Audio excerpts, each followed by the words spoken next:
जाहीरनाम्यामध्ये घातलेलं आहे की आम्ही सत्तेवर आलो तर पहिल्यांदा जात न्याय जनगणना देशात राबवू, त्याच्यातनं जे छोटे लहान मोठे जे काही समाज असतील त्यांना आरक्षण जर मिळणार असेल तर त्याचं प्रपोर्शनेट हे त्यांच्या लोकसंख्येवर आधारित होईल, जेणेकरून कुणावरही देशात अन्याय होणार नाही. आणि त्यासाठी आम्ही पावलं टाकू हे आम्ही जाहीरनाम्यात सांगितलेलं आहे.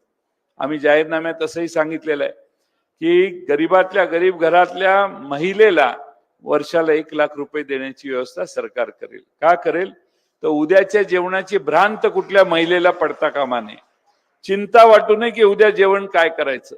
1 लाख रुपये पण ते पण महिलेच्या नावाने. दुसरा आम्ही धोरण ठरवायचं ठरवलेलं आहे की डिग्री आणि डिप्लोमाहून पोरं नोकऱ्या फिरत बसतात, नोकऱ्या मिळत नाहीत. वर्षभर ते पोरग फिरत बसतात, त्याला फिरायला जायला देखील बापालाच पैसे द्यावे लागतात. आम्ही त्या मुलांना स्टायपंड देणार आहे. 8,500 रुपये महिन्याला, 1 लाख रुपये वर्षाला त्या मुलांना देण्याचं काम आम्ही करणार आहे. आम्ही हेही सांगितलं की शेतकऱ्यांच्यावर जे कर आहे ते सगळे कर आम्ही काढून टाकू. शेतकऱ्यांच्यावर शेती अवजारं खरेदी करताना कोणताही कर राहणार नाही, हेही आम्ही जाहीर केलेलं आहे.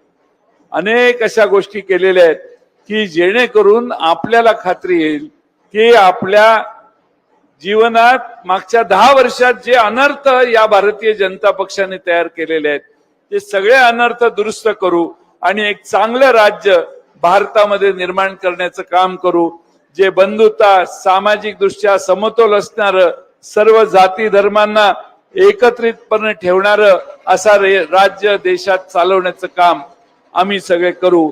आणि म्हणून आम्ही यावेळी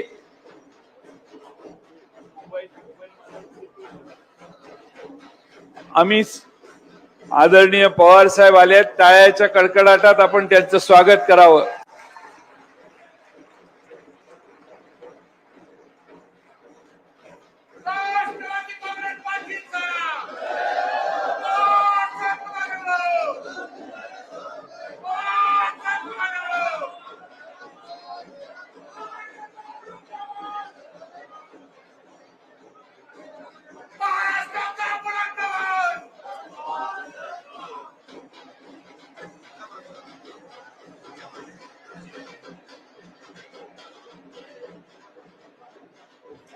बसा बसा, बाहेर वाजवणाऱ्यांनी जरा थांबा.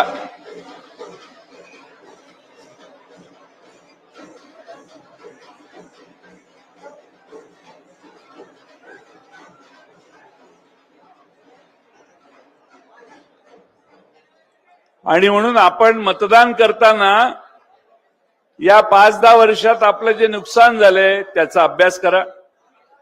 आणि आपण, मला खात्रीनं तुम्ही या निष्कर्षाला याल की भारतीय जनता पक्षाला या देशातनं सत्तेच्या बाहेर काढण्याचं काम आपल्याला पुढच्या काळात करायला पाहिजे. आदरणीय पवार साहेब या वयातही महाराष्ट्रभर फिरतायत, उन्हातानाची पर्वा न करता महाराष्ट्रातल्या प्रत्येक भागात ते जात आहेत आणि आपल्या सगळ्यांच्यासाठी,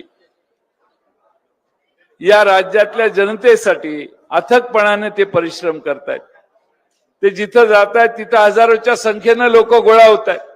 मोठमोठ्या सभा आहेत. आज सकाळी चोपड्याला झाली, संध्याकाळी त्यांची पुढं आणखीन एक सभा होणार आहे मुक्ताईनगरला. त्यामुळं प्रचंड मोठा प्रतिसाद पवार साहेबांना आहे. त्यांच्या बरोबर आता आमचे उमेदवार श्रीराम पाटील साहेब पण आलेले आहेत, त्यांचंही मी स्वागत करतो. श्रीराम पाटील हे व्यवसाय करत होते. व्यवसाय करत असताना आम्ही सगळ्यांनी त्यांना तयार केलं आणि लोकांचं प्रतिनिधित्व करायला पाहिजे तुम्ही असं सांगितलं. आणि त्यामुळं श्रीराम पाटील यांच्यासारखा एक सरळ मार्गी व्यावसायिक माणूस, जो कुठल्याही त्यांच्या विरोधात बोलण्यासारखा कोणताही मुद्दा त्यांच्याकडे नाही, अशा श्रीराम पाटलांना आम्ही यावेळी तुतारी वाजवणाऱ्या माणूस या चिन्हावर उभं केलेलं आहे. आणि त्या तुतारी वाजवणाऱ्या माणसावर शिक्का मारून आपण बटन दाबून त्याच्या समोरचं आपण त्याला उद्याच्या 13 तारखेला त्यांना विजयी करावं. श्रीराम पाटील तुमचे मगापासून मी जे प्रश्न सांगतोय ते सोडवण्याचं काम करतील हा विश्वास बाळगतो आणि माझे 2 शब्द पूर्ण करतो. धन्यवाद. धन्यवाद साहेब. मंडळी, पवार साहेबांचं आगमन होता बरोबर एक नवीन आम्हाला चैतन्य निर्माण झाल्यासारखं वाटतंय. पहिल्यांदा सुस्त वाटत होतं साहेब. पत्रकार बंधू आहेत आणि आपण सगळे आहात. मी आपल्या सगळ्यांच्या साक्षीनं सांगतो की 84 वर्षाच्या तरुण एका व्यक्तीचं इथं आगमन झालं आणि त्या व्यक्तीचं नाव आहे आनंदीराव शरदचंद्रजी पवार साहेब. आणि सगळ्यांमध्ये चैतन्य पसरलं आणि सभेमध्ये एक जोश आलेला आहे. मी सगळ्यांच्या वतीनं शब्द सुमनांनी त्यांचं स्वागत करतो. आणि महिला किती मोठ्या संख्येनं आहेत.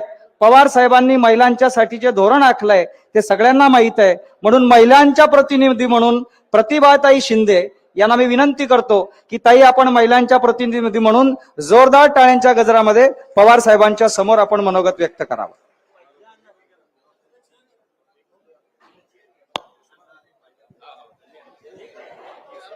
या देशामध्ये ज्यांनी स्वराज्य आणलं त्या छत्रपती शिवाजी महाराजांना वंदन करून, ज्यांनी या देशामध्ये समता प्रस्थापित केली त्या फुले शाहू आंबेडकरांना वंदन करत, आदरणीय श्रीराम पाटील साहेबांच्या निवडणुकीच्या निमित्तानं आमच्यासाठी महाराष्ट्राची शान असणारे, ज्यांनी या महाराष्ट्राची मान आणि शान कायम उंचावून ठेवली आणि म्हणून नरेंद्र मोदी सारख्या पंतप्रधानांना प्रत्येक मतदारसंघामध्ये जाऊन मतदानाची भीक मागावी लागते, ते आमचे नेते आदरणीय शरद पवार साहेब. ज्यांचं भाषण आपण आता ऐकलं आणि ज्यांनी या राष्ट्रवादी पार्टीची धुरा समर्थपणे महाराष्ट्रामध्ये सांभाळली ते आमचे नेते जयंत पाटील साहेब. विचार मंचावरती बसलेले, मोडेन पण वाकणार नाही, प्रबोधनकार ठाकरेंचा वसा घेऊन पुढे चालेल आणि बाळासाहेब ठाकरेंनी सांगितलेली महाराष्ट्र वाचवण्याची भूमिका माझ्या मनामध्ये ठेवेल असं मानणारे उद्धव बाळासाहेब ठाकरेंच्या पक्षातले सर्व नेते आणि कार्यकर्ते, ज्यांच्याकडे स्वातंत्र्याचा इतिहास आहे, ज्यांच्याकडे स्वातंत्र्याच्या आधीही आणि सुई बनवण्याची ताकद ज्या देशामध्ये नव्हती, त्या देशामध्ये नेहरूंच्या नेतृत्वामध्ये ज्यांनी हा देश उभा केला त्या भारतीय राष्ट्रीय काँग्रेस पक्षाचे विचार मंचावरती बसलेले नेते आणि समोर बसलेले कार्यकर्ते, ज्यांनी उभ्या महाराष्ट्रामध्येच नव्हे तर देशामध्ये कृषी धोरण आणलं. माझ्यासारख्या सर्व बायका राजकारणामध्ये आल्यात आणि राजकारणामध्ये येऊन बोलायला लागल्यात. पहिलं महिला धोरण ज्यांनी आखलं आणि एवढंच नव्हे तर मराठवाडा विद्यापीठाला ज्यांनी डॉक्टर बाबासाहेब आंबेडकरांचं नाव देण्यासाठी समर्थपणे काम केलं त्या राष्ट्रवादी काँग्रेस पक्षाचे सर्व नेते, आपल्याला सर्वांनाच नमस्कार, जिंदाबाद, सलाम अलैकुम. भावांनो आणि बहिणींनो, आज आपण श्रीराम पाटीलांच्या प्रचार सभेसाठी एकत्र जमलेलो आहोत. पहिली फेज संपली, दुसरी फेज संपली. नरेंद्र मोदी साहेब आणि त्यांची सगळी भारतीय जनता पार्टी जेव्हा मैदानात उतरली तेव्हा म्हणत होती की 400 पार 400 पार. 2च फेज संपले आणि त्यांच्या तोंडाला फेस आला. आता 200 पार म्हणण्याची सुद्धा त्यांची ताकद राहिली नाही. ते भारतीय जनता पार्टीचे नरेंद्र मोदी आणि या देशाचे पंतप्रधान 2च फेज संपल्यानंतर विकासाच्या मुद्द्यावरून मुसलमानांच्या मुद्द्यावर आले, मंगळसूत्राच्या मुद्द्यावरती आले. माझा त्यांना प्रश्न आहे, मोदी साहेब, तुम्ही मंगळसूत्राची आठवण केली, तुम्ही मुसलमानांची आठवण केली, पण तुम्ही मच्या महागाईची आठवण केली नाही. ती जरा महाराष्ट्रातली जनता तुम्हाला या महागाईची आठवण करून देईल. आपण हे लक्षामध्ये ठेवलं पाहिजे भावांनो आणि बहिणींनो. यहाँ पर बहुत सारे मेरे मुस्लिम भाई बैठे हुए हैं. मैं कहना चाहती हूँ इन सबको, भाई और बहनों, हम भूले नहीं है एनआरसी के बारे में. हमें आज भी याद है बिल्किस बानो की बारे में जिस प्रकार से केंद्र सरकार ने 15 अगस्त के दिन ही उनके आरोपियों को छोड़ा था और जिस प्रकार से उनकी सजा माफ करने की कोशिश की थी, हम ये आज भी नहीं भूले हैं। ये बात हमें ध्यान में रखनी पडेगी। आम्ही मोठ्या ह्याच्याने सांगू इच्छितो की कर्नाटकाचे प्रज्वलला रेवंथी नावाच्या माणसाचा हातात हात घेऊन नरेंद्र मोदी साहेब सांगत होते की माझा हात बळकट करा। अरे त्या प्रचंड रेवन्नाच्या 2970 सेक्स स्कॅन्डलच्या क्लिप सापडल्या आणि त्याला अटक करायचं म्हणून तो जर्मनीला पळून गेला। कसल्या बेटी बचाव आणि बेटी पढावच्या गप्पा तुम्ही मारतात। शेवटच्या 2 गोष्टी सांगणार आहे भावांनो आणि बहिणींनो। आज आपल्याला या देशामधले 16 लाख कोटी रुपये नरेंद्र मोदींनी 22 कंपन्यांचे माफ केलेले आहेत। आम्ही इंडिया आघाडीचे लोक सांगतो आहोत की हे 16 लाख कोटी रुपये इथून पुढे कंपन्यांचे माफ होणार नाहीत। प्रत्येक बाईच्या अकाउंट मध्ये वर्षाला 1 लाख रुपये पडतील आणि आम्ही त्या बायकांना सन्मानाने जगायला लावू। या देशामधल्या शेतकऱ्याला 30% ट्रॅक्टरचा जर जीएसटी भरावा लागतो, 17-18% जर बियाण्याचा भरावा लागतो, तर तो त्यांना भरावा लागणार नाही। आणि इथे धर्माच्या नावानं राजकारण होणार नाही, जातीच्या नावानं राजकारण होणार नाही, इथं विकासाच्या नावानं राजकारण होईल। ही गोष्ट लक्षात ठेवा।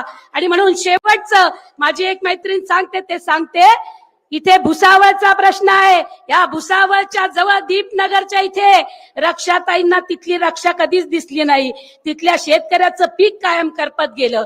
शेवटचा 2 मिनिटाचाच वेळ आहे म्हणून शेवटचं सांगते आणि थांबते।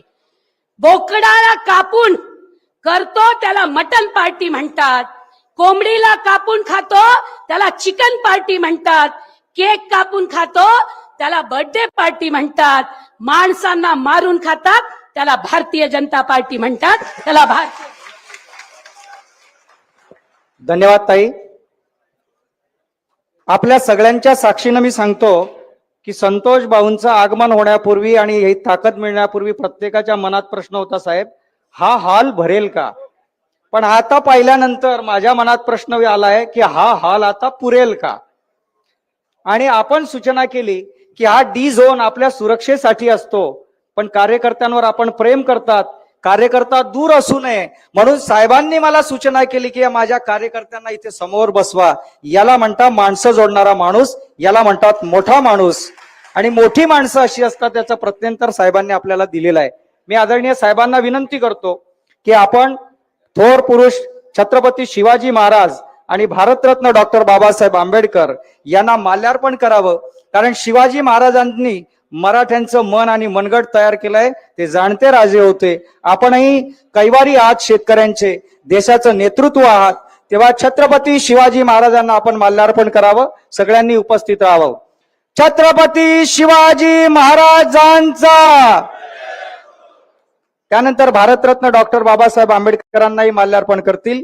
त्यांनी भारतीय घटना लिहिलेली आहे, जिसे चाहे वो बदलना वो मूर्ख नादान है और ये तो वतन की शान है, असं हे संविधान लिहिणारे बाबासाहेब भारतरत्न डॉक्टर बाबासाहेब आंबेडकरांचा। पवार साहेब तुम आगे बढ़ो। राष्ट्रवादी काँग्रेस पार्टीचा, शिवसेना पक्षाचा, काँग्रेस पक्षाचा आता आलाय जोश, आता आलाय जल्लोष। ये बात है साहेब, आपण 84 वर्षाचे तरुण आहात असं वाटायला लागलं आता आम्हाला। आणि आपल्या आगमनाने असं वाटतंय की उन्हातही गारवा आलाय। आपलं स्वागत करण्यासाठी सगळे मान्यवर उत्सुक जरी असले तरी कार्यकर्त्यांच्या वतीनं 3 पक्ष असल्यामुळं काँग्रेस, राष्ट्रवादी आणि शिवसेना तीनही तालुका प्रमुख, शहर प्रमुख आणि संतोष भाऊ आणि सगळे मान्यवर इथे आहेत। मी विनंती करतो संतोष भाऊ की आपला वेळ वाचावा म्हणून, पवार साहेबांना प्रेम मिळावं म्हणून एकच हार देऊन आपण सगळ्यांनी एकत्र येऊन शहर प्रमुख, तालुका प्रमुख तिन्ही पक्षाचे येतील आणि साहेबांचा सन्मान करतील। छायाचित्रकारांनी तिघही कार्यकर्त्यांना एकत्रित करून तालुका प्रमुख संतोष सोनवणे, तालुका प्रमुख दीपक मराठे, तालुका प्रमुख शैलेश बोदोडे, शहर प्रमुख दीपक दांडे, आपल्या आजी माजी आमदार यांनी एकत्रित हार मोठा आहे सगळ्यांना घाई करू नका. सगळे कार्यकर्ते आणि उमेदवार सगळे एकत्र आले पाहिजे.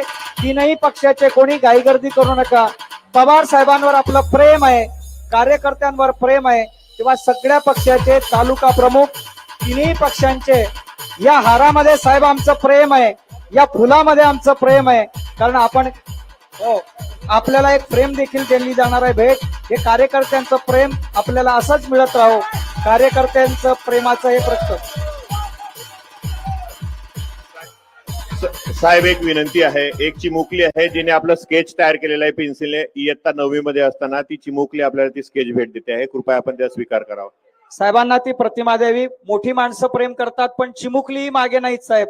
या कलावंतांचं आपण सन्मान करूया, तिचं स्वागत करूया. आणि साहेबांचं एक चित्र तिने काढलेलं आहे. कलावंत आहेत, कलावंत उदयाचे साहेब आहेत, त्यामुळं तिचाही मान आणि सन्मान करू. त्यानंतर संतोष भाऊ चौधरी या नागरीचे शिल्पकार आणि माजी आमदार हे जयंत पाटील साहेब यांचं सगळ्या उच्च वतीनं स्वागत आणि सन्मान करतील. उमेदवार आणि हे सगळ्या पदाधिकाऱ्यांच्या वतीनं सन्मान करतील अशी मी त्यांना विनंती करतो.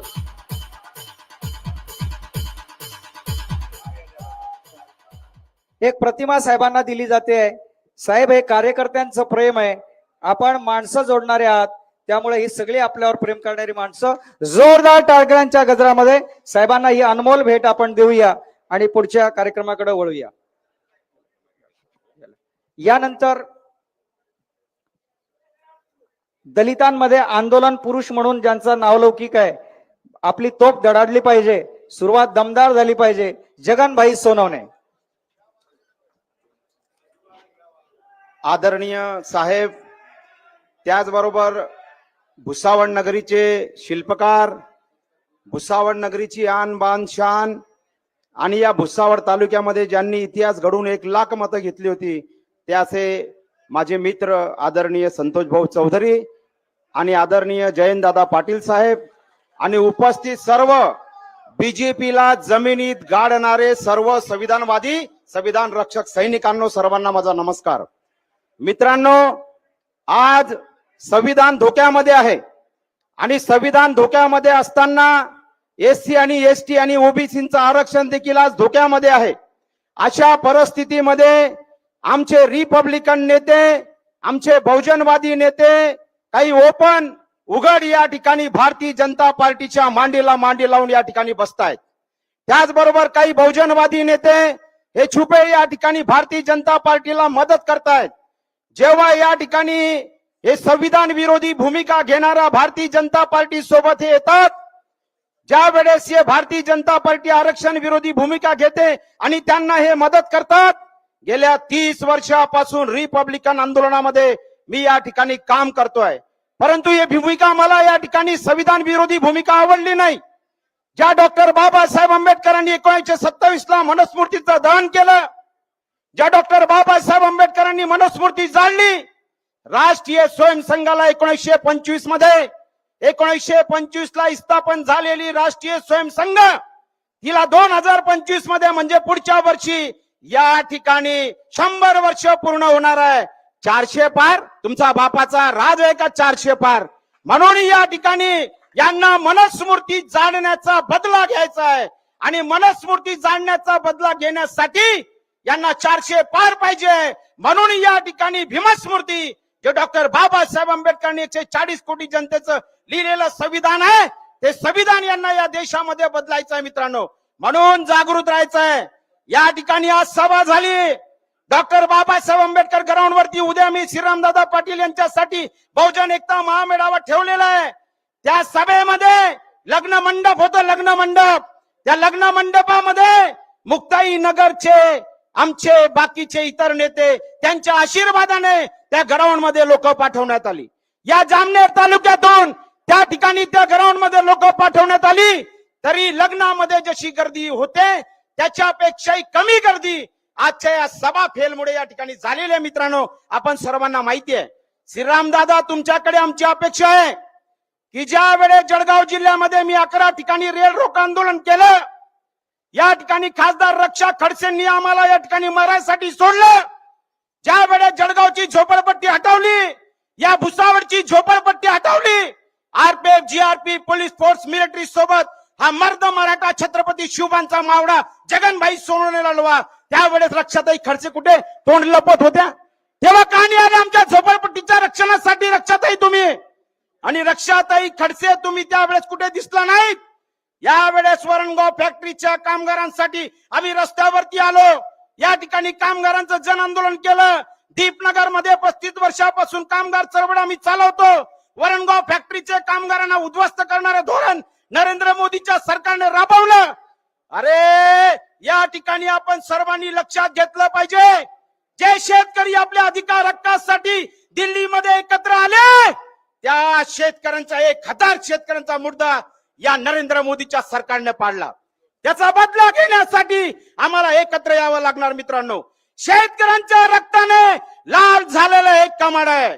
महात्मा गांधींचा ज्यांनी खून केला ते नथुराम गोडसे, त्यांच्या महात्मा गांधींच्या रक्ताने लाल झालेलं एक कमळ आहे. कामगारांच्या, शेतकऱ्यांच्या, मुलींच्या यौन शोषणाच्या रक्ताने लाल झालेलं एक कमळ आहे. अरे शेतकऱ्यांच्या, कामगारांच्या, गरिबांच्या, बहुजनांच्या, महात्मा गांधींच्या रक्ताने लाल झालेलं एक कमळ, या छत्रपती शिवबांची तलवार आपल्या हातामध्ये, आणि हे कमळ छाटून टाका हा संदेश देण्यासाठी आम्ही तुम्ही सर्व मित्रांनो एकत्र या ठिकाणी आम्ही आलो. आम्हाला या ठिकाणी श्रीरामदादा पाटील, तुम्ही 1000 कोटीचे या ठिकाणी मालक असाल, आम्हाला त्याची गरज नाहीये. आमचं धन जर कोणतं असेल तर डॉक्टर बाबासाहेब आंबेडकरांचं संविधान, हे संविधान वाचवण्यासाठी तुम्ही पार्लमेंटमध्ये जा, आम्ही तुमच्या सोबत आहोत. हे जे धन आहे हे आमचं एससी, एसटी, ओबीसी रक्षणाचं संरक्षण करणारं जे धन आहे, ते धनाचं रक्षण करण्यासाठी तुम्ही या ठिकाणी श्रीरामदादा पाटील पार्लमेंटमध्ये जा, आम्ही तुमच्या सोबत आहे. शेतकऱ्यांच्या रक्षणासाठी, कामगारांच्या रक्षणासाठी तुम्ही पार्लमेंटमध्ये जा, असं या ठिकाणी आम्ही तुम्हाला या दृष्टिकोनातून या ठिकाणी पार्लमेंटमध्ये पाठवणार आहोत. साहेब, तुम्ही नाथा भाऊंना आमदार केलं, त्यापेक्षा संतोष भाऊंना केलं असतं बरं झालं असतं. संतोष भाऊ चौधरींना जर विधानसभेमध्ये साहेब तुम्ही पाठवलं असतं तर या ठिकाणी नाथा भाऊंना आपण आमदार केलं. काय झाला, माझी पत्नी पंचायत समिती सदस्य झाली वरणगावला, त्या इंगळेबाई नगराध्यक्षबाईला पाडलं. त्या नगराध्यक्ष इंगळेबाईला राष्ट्रवादी काँग्रेस पार्टीमध्ये असताना आता तुम्ही भारतीय जनता पार्टीमध्ये पाठवता. वरणगावचे नगरसेवक तुम्ही त्या ठिकाणी भारतीय जनता पार्टीमध्ये पाठवता.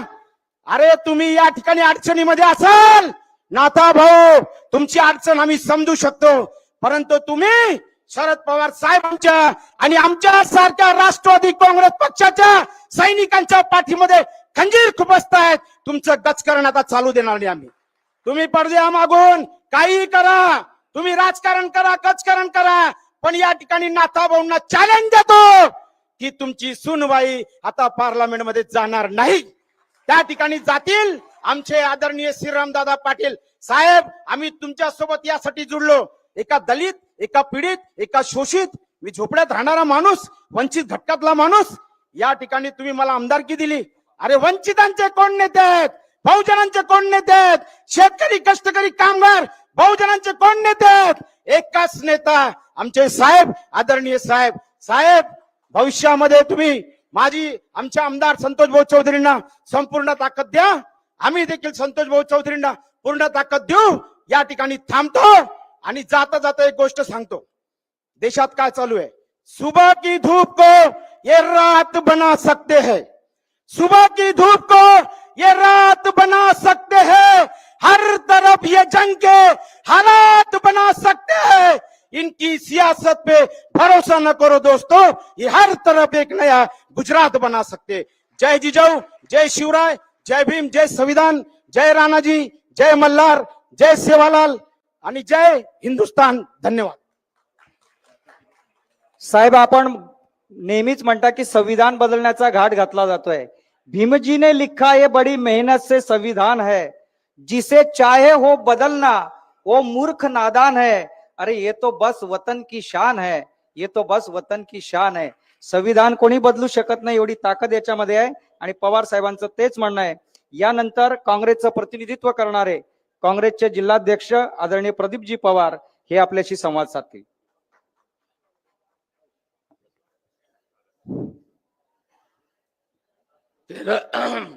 तेरा मेला होऊ घातलेल्या लोकसभेच्या निवडणुकीच्या निमित्तानं या ठिकाणची प्रचार सभा आयोजित केली आहे. त्याचे आपले सर्वांचे लाडके नेते, देशाचे नेते, पितृतुल्य असे आदरणीय शरदचंद्र पवार साहेब,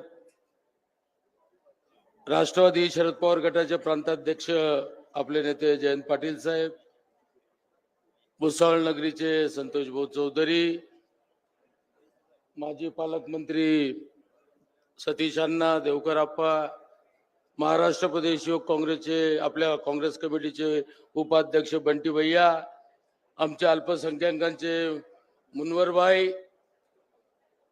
या भुसावळ शहराचे आमचे तालुका अध्यक्ष आणि शहर अध्यक्ष रविभाऊ निकम, सर्व सन्माननीय व्यासपीठ, उपस्थित बंधू आणि भगिनींनो, साहेब आपण आयुष्यात भरपूर निवडणुका बघितल्यात, लोकसभेच्या देखील बघितल्या, परंतु यंदाची जी निवडणूक आहे ही फार आगळी वेगळी अशी लोकसभेची निवडणूक आहे.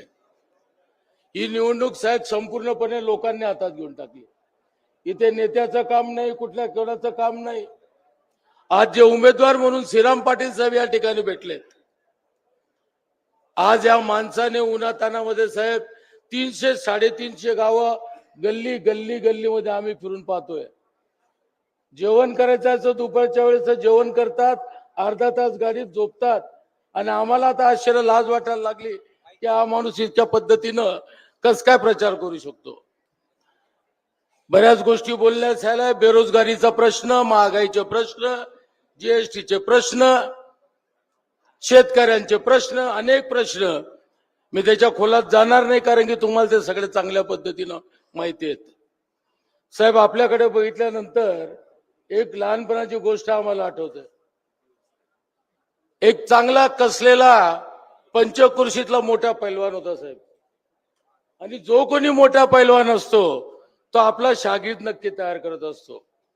तुम्ही देखील महाराष्ट्रामध्ये बरेचसे शागिर्द तयार केले, तुम्ही देखील तुमचे पठ्ठे भरपूर तयार केले, परंतु ते पठ्ठे जरा मोठे झाल्यानंतर त्यांना असं वाटायला लागलं की आपण आपल्या गुरुला चॅलेंज देऊ.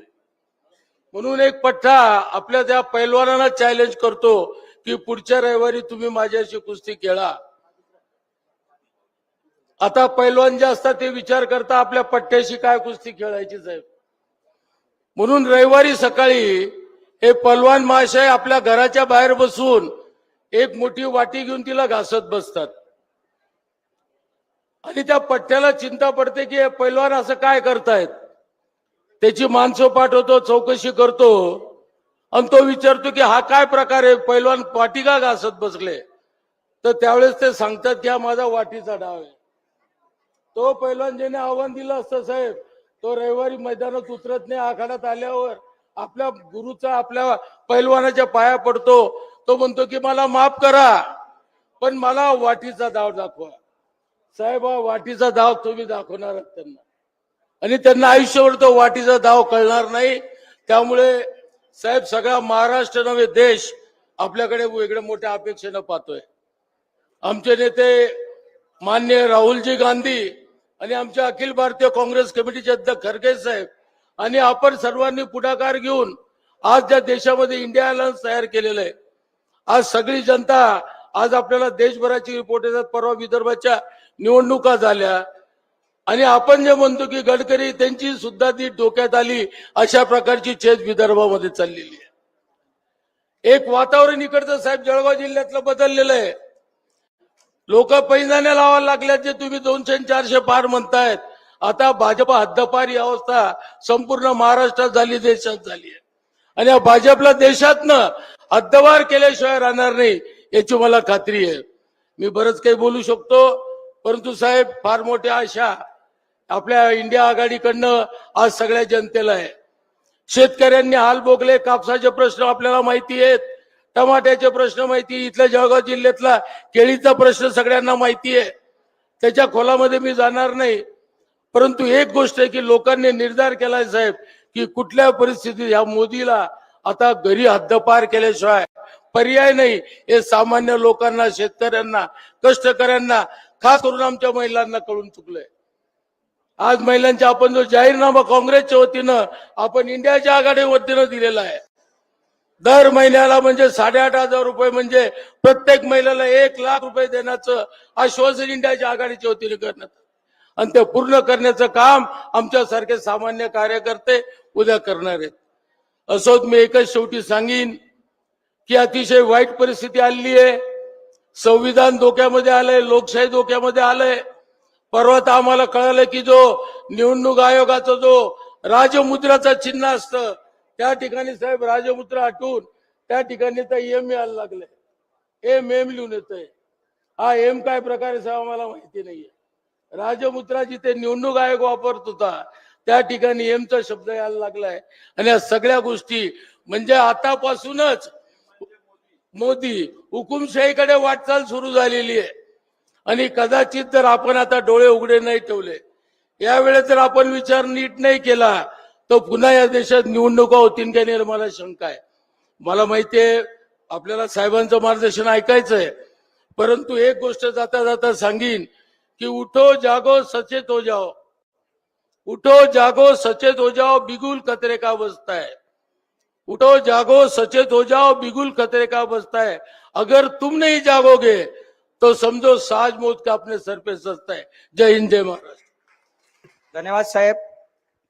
साहेब, आपण 1980 साली शेतकरी दिंडी काढली होती आणि मुक्ताईनगरमध्ये आपण जेव्हा सभेला आलात, याही वयामध्ये आपली नजर इतकी तीक्ष्ण आहे की त्या श्रोत्यांमध्ये त्या दिंडीतला माणूस आपण पाहिला आणि भाषणामध्ये त्याचा उल्लेख केला. याला म्हणतात 84 वर्षामध्ये तीक्ष्ण बुद्धी आणि नजरेची करामत. नजरेमध्ये कार्यकर्ता सामावणारे आपण आहात. त्यामुळं त्या दिंडीमधलाच एक छोटा पोरगा त्या काळचा म्हणजे आजचे श्रीराम पाटील आहेत, यांचा सन्मान नाही झाला तर यांना बरं वाटेल का? म्हणून सर्व शिवसेना राष्ट्रवादीच्या पदाधिकाऱ्यांना तालुका आणि शहराच्या मी विनंती करतो की आपले आज नवरदेव आहेत ते, त्यांना कसं सोडता येईल, आपण यावं आणि छान गुलाबाचा पुष्प देऊन आपला सन्मान करावा आणि लगेच आपण मनोगत व्यक्त करावं. श्रीराम पाटील साहेब आपले उमेदवार, शिवसेनेचे सगळे पदाधिकारी येतील. गुलदस्ता असा द्या की सगळी सभा प्रसन्न झाली पाहिजे. राष्ट्रवादी काँग्रेस पक्षाचा शरदचंद्र पवार साहेब, तुम आगे बढ़ो. जय भवानी. अरे आवाज कमी येते तुमच्यापेक्षा, माझा आवाज मोठा आहे. जय भवानी.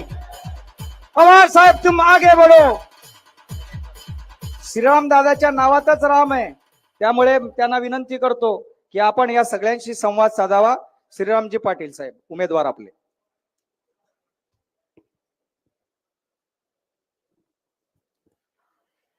आजच्या या रावेर लोकसभाच्या प्रचाराच्या निमित्तानं उपस्थित आपल्या या देशाचे सर्वोच्च नेते, राष्ट्रवादी पक्षाचे राष्ट्रीय अध्यक्ष सन्माननीय शरदचंद्रजी पवार साहेब, आपल्या राष्ट्रवादी पक्षाचे प्रदेशाध्यक्ष दादाश्री जयंतराव पाटील, आपल्या जळगाव जिल्ह्याचे राष्ट्रवादी काँग्रेस पक्षाचे अध्यक्ष सन्माननीय रवींद्र भैयाजी, राष्ट्रीय काँग्रेस पक्षाचे जिल्हाध्यक्ष प्रदीपजी पवार, जगन भाऊ सोनवणे, आमच्या रावेर यावल मतदारसंघाचे मला वाटतं आले नाही दादा, प्रतिभाताई शिंदे, माजी मंत्री व माजी आमदार, ज्येष्ठ बंधू आमचे, ज्यांनी खरोखरच सुरुवातीला हाक दिली असे संतोष भाऊ, भुसावळ नगरीचे शिल्पकार, एकदा टाळ्या व्हायला पाहिजे. माजी मंत्री आप्पासो आमचे गुलाबरावजी देवकर साहेब, माजी मंत्री अण्णासाहेब सतीश अण्णा पाटील, राष्ट्रवादीचे निरीक्षक प्रसन्नजीतजी पाटील, माजी आमदार आमचे ज्येष्ठ निलकंठजी फालक साहेब, आमच्या रावेरचे माजी आमदार आमचे दादा अरुणदादा पाटील, मुनावरजी खान, अल्पसंख्याक आघाडी प्रदेशाध्यक्ष काँग्रेस, पक्षाच्या महिला आघाडीच्या नेता वंदनाताई पाटील, राष्ट्रीय काँग्रेस अध्यक्ष दीपकजी मराठे, शहराध्यक्ष दुर्गेश ठाकूर, भारतीय राष्ट्रीय काँग्रेस भुसावळ तालुकाध्यक्ष शैलेशजी बोदडे, शहराध्यक्ष सर्वेंद्रजी निक्कम, शिवसेनेचे भुसावळ तालुका प्रमुख संतोषजी सोनवणे, शहर प्रमुख दीपकजी धांडे, सर्वच मंचावर मान्यवर आणि समोर सर्व बसलेल्या माझ्या बंधू भगिनी आणि पत्रकार मित्रांनो, मी आपणासमोर नॉन पॉलिटिकल कुठलाही राजकारणाचा अनुभव नसलेला माणूस आपल्या समोर उभा आहे आणि आता देशाची सर्वोच्च निवडणूक लढतोय आणि ते म्हणजे साहेबांनी, महाविकास आघाडीच्या नेत्यांनी सर्वांनी माझ्यावर जो नवीन माणसावर विश्वास टाकला, खरोखरच मी भाग्यवान आहे. पण साहेब, मी आपल्याला सांगू इच्छितो की आपल्या विश्वासाला मी तडा जाऊ देणार नाही. कारण माझ्याकडे एक मोठी प्रॉपर्टी आहे, ते विश्वास जनतेचा. आणि तो जनतेचा विश्वास काय असतो तो चांगल्या प्रकारे मी वयाच्या 18व्या वर्षापासून पाहतोय. राजकारणात येण्याचं कारण फक्त एकच आहे साहेब, की मी जनतेची सेवा चांगल्या प्रकारे करता यावी. जेव्हा काहीच नव्हतं तेव्हा सुद्धा प्रत्येक वेळी काहीतरी देण्याची इच्छा माझी असायची हमेशा. आणि भुसावळकर, रावेर हा परिसर सर्वच श्रुत आहे. माझ्या मेकॅनिक ते इंडस्ट्रीचा प्रवास सर्वांना कल्पना आहे चांगल्या प्रकारे. एक सर्वसाधारण घरातला कुटुंबातला मुलगा आहे हे आपल्याला सर्वांना कल्पना आहे. म्हणून सर्वसाधारण शेतकऱ्याची सर्वांची जाणीव आहे.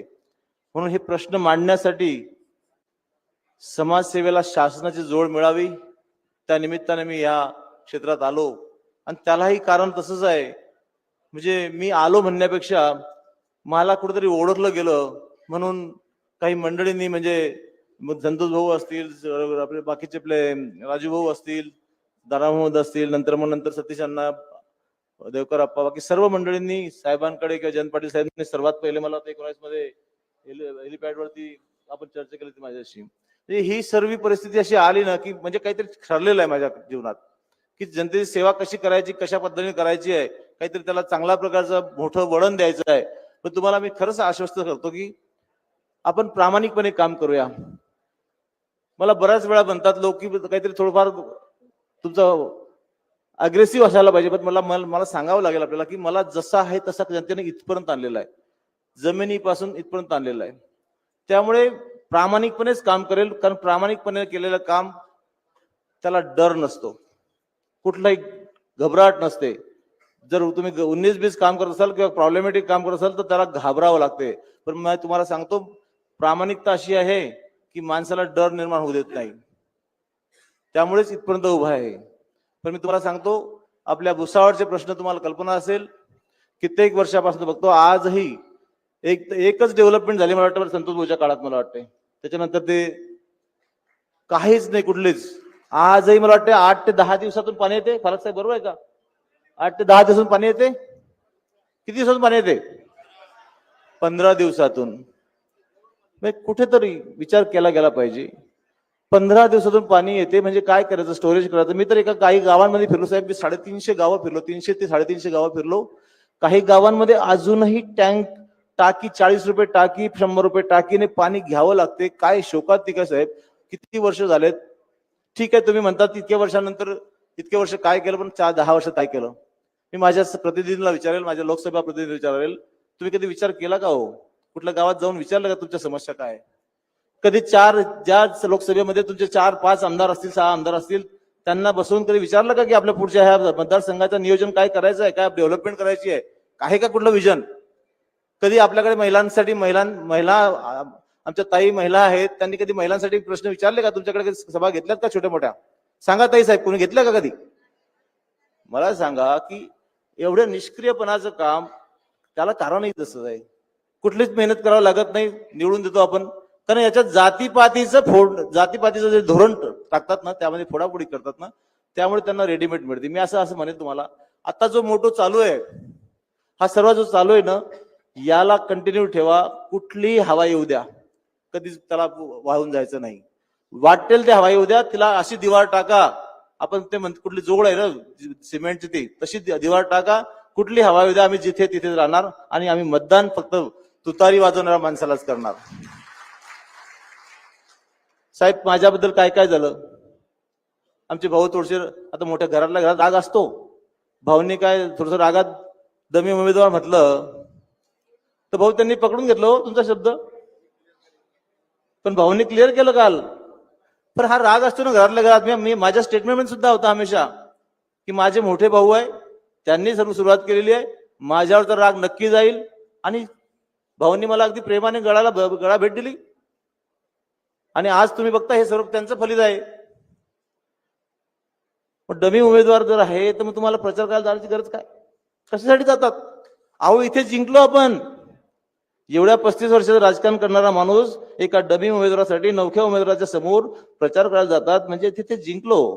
पुढची जीत तर वेगळी आहे, पुढची जीत वेगळी आहे. काय बोलायचं, कसं बोलायचं, मला बोलायचं नाही. खरं म्हणजे त्यांची उंची खूप मोठी आहे, राजकारणात मी फार लहान आहे. मी आधीच ठरवलं होतं की मी कोणाबद्दल बोलणार नाही, तरी माझ्याकडनं कधी वेगळा शब्द निघणार नाही. पण असू द्या, आपण भुसावळला भुसावळ मुंबई स्वतंत्र रेल्वेची जुनी मागणी अजून प्रलंबित आहे, तशीच त्याच्याबद्दल कधी कधी बोललेत नाही खासदार साहेब. किती प्रश्न सांगू, दीपनगरचं जे आहे ना दीपनगर वरणगाव ऑर्डनन्स फॅक्टरीचे कामगारांचे प्रश्न जसेचे तसे प्रलंबित आहे. कधी विचार केला ऑर्डनन्स फॅक्टरीचं प्रायव्हेटीकरणचा विषय चालू आहे. भुसावळमध्ये मोठा प्रकल्प येणार होता, एक लेटर दिलं साहेब, त्यांनी एक लेटर नाही दिलं. अमरावतीच्या खासदारांनी लेटर दिलं तर तो प्रकल्प अमरावतीला गेला. म्हणजे काय, रायगड लोकसभा मतदारसंघाचं आपण त्यांचं मतदान घ्यायचं जनतेचं आणि त्यांना सुविधा नाही द्यायच्या, हा कुठला प्रकार आहे? भुसावळ जिल्ह्याचा प्रश्न पुढचा आहे. पण आताची परिस्थिती अशी की गेल्या 10 वर्ष आपण सत्ता भोगली ना, आपल्याला रोजगार आणावे लागतील. सर्वसाधारण माणसाचे प्रश्न आहेत, शेतकऱ्याचे प्रश्न आहेत, पाण्याचे नियोजनाचे प्रश्न आहेत, मेगा रिचार्जचे प्रश्न आहेत, पाडळच्या धरणाचा प्रश्न आहे, जिगाव टाकडीचा प्रश्न आहे. मला ते नांदुऱ्याला, मी आता नांदुऱ्याचा प्रश्न इथे नाही पण तरी सांगतो, मला नांदुऱ्याला एक गेट आहे की तिथे एक तास तिथे तुम्हाला थांबावं लागतं ह्या परिस्थितीत, आणि आपण भारत महासत्ता होईल म्हणता. काय प्रकार आहे? लोकप्रतिनिधी 2 वेळा त्याचं उद्घाटन झालं, त्या गेटचं 2 वेळा उद्घाटन झालं. तर मला असं म्हणायचं आहे की आपल्याला हायमस लॅम्पवाला खासदार पाहिजे की विजनरी लॅम्प खासदार पाहिजे? बोला, खासदार विजनरी पाहिजे की खासदार हायमस लॅम्पवाला पाहिजे? आपल्याला काहीतरी चांगलं करायचं आहे, काहीतरी नवीन करावं लागेल आणि हे प्रश्न मांडायला पाहिजे. भरपूर प्रश्न आहेत, सर्वसाधारण माणसाचे प्रश्न आहे, अल्पसंख्याकांचे प्रश्न आहे, महिलांचे खूप मोठे प्रश्न आहेत, त्या कोणी मांडतच नाही. पण मी तुम्हाला एकच सांगेल, मी आश्वस्त करेल साहेबांना, महाविकास आघाडीच्या नेत्यांना, आमचे उद्धव साहेब असतील, काँग्रेसचे राहुल गांधी साहेब असतील, आमचे मोठे साहेब असतील, सर्वांना आश्वस्त करेल, साहेब मी आपल्या विश्वासाला तडा जाऊ देणार नाही, आपला प्रामाणिकपणे या पक्षाचं काम करेल. आणि त्याचप्रमाणे जास्त बोलण्यापेक्षा एकच सांगेल मी तुम्हाला, प्रश्न खूप काही आहे माझ्याकडे, खूप काही प्रश्न आहे, अजून खूप येणार आहेत. शेती, शेतकरी, तरुण, सर्वसाधारण अल्पसंख्याक, रोजचे प्रश्न, हे सर्व काही आपल्याला करायचं आहे आणि ते मांडणार. ते मांडण्यासाठी आपल्याला आपला सेवक म्हणून मला तिथे पाठवायचं आहे आणि सेवक म्हणूनच काम करेल. इथे येऊन काही मला कुठली खूप सत्ता भोगायची आणि खूप मजा करायची असं नाही आहे. तर मी आपल्याला आश्वस्त करेल, आपला विश्वासच माझी प्रॉपर्टी आहे. ही उमेदवारी माझी नसून आपली सर्वांची उमेदवारी आहे. आपल्याला ह्या वेळेस हा बदल घडवावाच लागेल आणि हे बदल घडल्याशिवाय आपल्याला कुणालाही पुढे जाता येणार नाही. मी हे शब्द देतो तुम्हाला.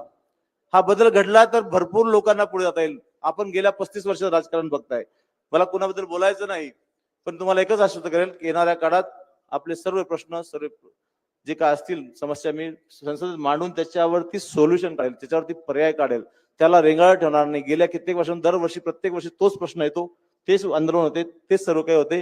हे आपल्याला होऊ द्यायचं नाही. त्यासाठी येणाऱ्या 13 तारखेला आपल्याला तुतारी वाजवणाऱ्या माणसाच्या समोर 3 नंबरचं अनुक्रमांक 3 याच्या बटनावरती बोट दाबून आपल्याला स्वतःला सर्वांना विजयी करायचं आहे आणि हे विजयी पताका आपल्या 83 वर्षाचे नवीन योद्धा यांना आपल्याला द्यायची आहे. एवढंच सांगतो, थांबतो. जय हिंद, जय महाराष्ट्र. धन्यवाद. यानंतर फक्त 2च भाषणं होणार आहेत, तुम्हाला माहिती आहे, एक संतोष भाऊ आणि थेट पवार साहेब. साहेब मला आठवण आली, आज आपण उत्तर महाराष्ट्र विद्यापीठामध्ये आलो होतो तेव्हा मी निवेदन करत होतो, ते आपल्याला आवडलं आणि कार्यक्रम संपल्यानंतर विद्यापीठामध्ये आपण जेवताना बोलून घेतलं होतं. ही आठवण यासाठी सांगतोय की छोट्या छोट्या गोष्टी जरी लक्षात ठेवून आपण त्यांना मोठं करायचं काम करतात. तसंच आदरणीय संतोष भाऊ चौधरी देखील एक अल्पसंख्याकांचे प्रतिनिधी असून त्यांना आपण विधानसभेमध्ये पाठवलेलं आहे. तेव्हा बडा बना बडा किस काम का, जो किसी के काम ना आहे, समंदर से नदी बडी, जो हरेक के काम आहे. त्यांचं नाव आहे संतोष भाऊ चौधरी. महाराष्ट्राचं कुलदैवत आई तुळजाभवानी, छत्रपती शिवाजी महाराज, शाहू महाराज, डॉक्टर बाबासाहेब आंबेडकर, शाहीर अण्णाभाऊ साठे, महात्मा ज्योतिबा फुले, सावित्रीबाई फुले, लोहपुरुष सरदार वल्लभभाई पटेल, महाराणा प्रताप, मौलाना अबुल कलाम आझाद यांना वंदन करून माझ्या 2 शब्दांना सुरुवात करतो. आजच्या या आपल्या कार्यकर्त्यांच्या मीटिंगच्या संदर्भात, छोट्याशा आपल्या कार्यक्रमासंदर्भात उपस्थित आपले सर्वांचे लाडके माजी कृषी मंत्री, या देशाचे कैवारी आदरणीय पवार साहेब, आपल्या या राज्याचे प्रदेशाध्यक्ष माजी मंत्री आदरणीय जयंतरावजी पाटील साहेब, उपस्थित सर्व सन्माननीय व्यासपीठ, उपस्थित सर्व भागातून आलेले नागरिक बंधूंनो, मित्रांनो, माझ्या मातांनो, भगिनींनो, मी नाव घेणं याच्यासाठी टाळलं की 1-2 नाव राहून गेलं की मग गच्चा होतो आणि मग अडचणी, माझं नाव घेतलंच नाही. सर्व सन्माननीयच आहेत त्याच्यामुळे, आणि मी सर्वांचा आदर ठेवतो. थोडा संतापी आहे, राग व्यक्त करतो, पण राग कोण व्यक्त करतं? ज्याचा अधिकार असतो. माझा अधिकार आहे म्हणून मी राग व्यक्त करतो. सूर्यपाट आज साहेब, आमची सर्वांची इच्छा होती की एक मोठी सभा भुसावळला व्हावी अशी अपेक्षा आहे, अजून सुद्धा आहे. कारण साहेबांनी पाहिली आहे की भुसावळची सभा 1-1 लाखाची सभा साहेबांनी पाहिलेली आणि घेतलेली आहे. आणि आमची अजून सुद्धा विनंती आहे साहेब आपल्याला की 7 ते 11च्या नंतर 11 पर्यंत आपण जेव्हाही होऊ शकेल आम्हाला फक्त 1 दिवस अगोदर जरी तुम्ही सांगितलं तर आम्ही या भुसावळमध्ये 1 लाखाची सभा आपल्याला घेऊन दाखवल्याशिवाय राहणार नाही. मग रावेर, यावल, जामनेर, फैजपूर, विजपूर सर्व लपटून टाकू आम्ही आणि या ठिकाणी सभा जोरदार घेऊ. आणि ते शेवटचा दणका साहेब आम्हाला द्यायचा अशी आमची आपल्याला विनंती आहे. आणि ती सभा म्हणजे विजयाची सभा राहील एवढी सुद्धा खात्री मी आपल्याला या ठिकाणी देतो. श्रीराम पाटील जरी आपल्यामध्ये नवीन उमेदवार असतील, नवीन माणूस असेल, तर आजपर्यंत आपल्याला माहिती असेल की साहेबांनी जर आपल्याला कोणत्या व्यक्ती दिला असेल तर त्या व्यक्तीला सांभाळून घेण्याचं कर्तव्य तुमचं, आमचं, सर्वांचं आहे आणि ते आपल्याला करावं लागेल. आज आमची अपेक्षा साहेब फक्त सर्वात महत्वाची जर का काही असेल तर या भुसावळला जिल्हा बनवण्याचं आमची तुम्हाला विनंती आहे की आपली सत्ता साहेब, विधानसभेत तर सत्ता आपली येणारच आहे, 1001% सांगतो. कारण 3 पक्षांची सत्ता आपली, काँग्रेस, राष्ट्रवादी, पवार साहेब गट आणि शिवसेना, या 3घांची सभा महाराष्ट्रात कोणीच थांबवू शकणार नाही याची खात्री मी आपल्याला जनतेच्या माध्यमातून देतो. कारण जनतेमध्ये तसा उत्साह आहे. तसाच लोकसभेमध्ये सुद्धा साहेब 10 वर्षामध्ये रक्षा खडसेने काय दिवे लावले हे सर्वांना चांगल्या प्रकारे माहिती आहे. पहिली गोष्ट तर ती मावशी कोणाला दिसतच नाही. आणि आता सर्वांनी या जिल्ह्यामध्ये ठरवलेलं आहे साहेब की खडसे परिवार हा कुठेच नको, जिथे जातील तिथे घाण करतील अशी परिस्थिती खडसे परिवाराची आहे. माझी जयंतरावांना विनंती आहे आणि साहेबांना विनंती आहे की पक्षातून पहिले हकलपट्टी करा. ती काही असो, त्याला घेऊ का ना घेऊ साहेब, ते दरवाजा ठोकून ठोकून परेशान आहे. भाजपचा आपण घेत नाही कोणी. काल का परवाची गोष्ट, यावलमध्ये ते भारतीय जनता पार्टीच्या कार्यकर्त्यांना सांगायला गेले की असं असं रक्षा खडसेचं काम करा. त्या कार्यकर्त्यांनी सांगितलं तुम्ही भाजपमध्ये नाही, तुम्ही आम्हाला कसं सांगू शकता काम करायचं. पण साहेब आतली माहिती माझ्याकडे जी आली आहे ती अशी आहे की भाजपने एकनाथराव खडसेला असं सांगितलेलं आहे की तुम्ही कोपऱ्या कोपऱ्यामध्ये चुपचाप सभा घ्या, व्यासपीठाच्या आसपास फडकायचं नाही. अशा पद्धतीने भाजपने त्या ठिकाणी आखणी केलेली आहे. साहेब, भुसावळला जिल्हा होण्यापासून रोखण्यासाठी जर सर्वात मोठी मोगरी, आता आज एका पत्रकारामध्ये मोगरी आली आहे, ही मोगरी लावणारा हा एकनाथ खडसेच आहे, हे मी आपल्याला खात्रीने सांगतो. साहेब, आपली MLC वाया गेली. आता MLC आपल्या एखाद्या गरीब कार्यकर्त्याला भेटली अशी तरी चाललं असतं, परंतु अपेक्षा होत्या किंवा साहेबांना अपेक्षा होती की लोकसभा निवडणूक लढवू, यांना आपण निवडून आणू आणि लोकसभेची एक सीट आपली या ठिकाणी येईल अशा अपेक्षा साहेबांना होत्या. परंतु साहेब, दिल्लीला हे गेले. दिल्लीला जायला तब्येत खराब नसते, बाकीच्या ठिकाणी भाषणाला बी तब्येत खराब नसते, चुपचाप मिटिंगा घ्यायला सुद्धा तब्येत खराब नसते. आणि सुनबाईचं तिकीट घेऊन आल्यानंतर तब्येतच खराब झाली की मी आता लढूच शकत नाही, मग आता फिरतू कशाला बाबा, बेडवर राह ना, सोडा गोड्या चालू द्या. माझं म्हणणं आहे, त्यांना उदंड आयुष्य लाभो, त्याच्याबद्दल माझं काही म्हणणं नाही. तब्येतीच्या बाबतीत होत राहते, पण कमीत कमी साहेबांनी जर तुम्हाला सोडलं तर आराम करा. आता काही फायदा होणार नाही, कारण अंडरकरंट एवढा जोरात आहे कपाशीच्या संदर्भात,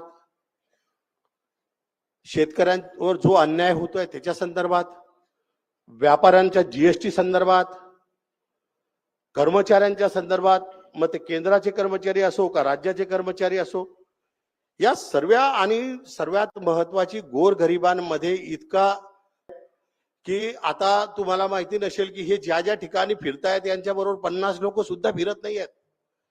एका कोचूरमध्ये कोणीतरी रक्षा खडसेला विचारलं की 4 कामं सांगा, ती तनपण करून चालली गेली. अरे बाबा, तनपण कशाला करायचं, सांगायचं ना की मी 4 कामं कोणते केले आहे.